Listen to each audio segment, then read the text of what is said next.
The idea of Watercolour Ground was so that you could prepare any surface you liked, metal, plastic, glass, canvas, MDF, you name it, in a way similar to how you would do acrylics. So in acrylics you would use gesso, wouldn't you? And you'd prime your surface and it would readily accept your acrylic paints on the top.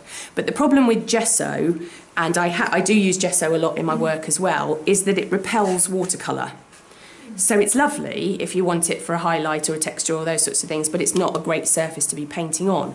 Watercolour Ground, however, will accept watercolour. So it means that you can take a jam jar, paint it in Watercolour Ground, and then paint your watercolours on top.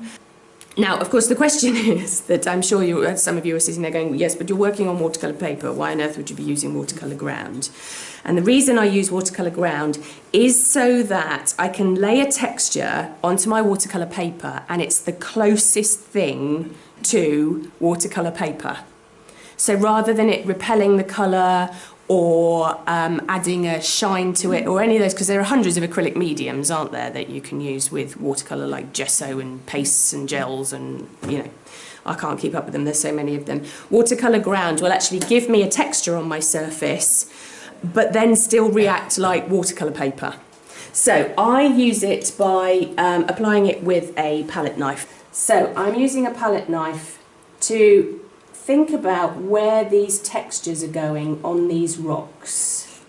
Now, normally, in studio type conditions, I would lay it on quite thickly and then I would worry about it tomorrow, or I would go and work on another piece. It's sort of got that consistency, a bit like acrylic paint actually, in putting it on without the shine to it. But you can definitely feel it under your palette knife. And one of the reasons I like applying it with a palette knife is that it skips over the surface. I'm also using the back of my palette knife for doing this, and I'll use a very small palette knife, but I'll also use a large one as well, just to get that lovely skidding motion.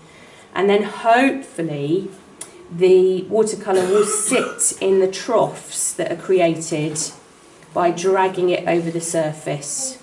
So I'm going to have these three in my hand, and I'm going to go straight in with the hematite because I'm itching to use it, and putting in some of these shadows down in here.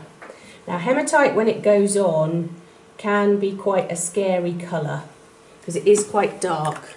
And yes, you can see on there. Can you see how it's already splitting over the top of the textures?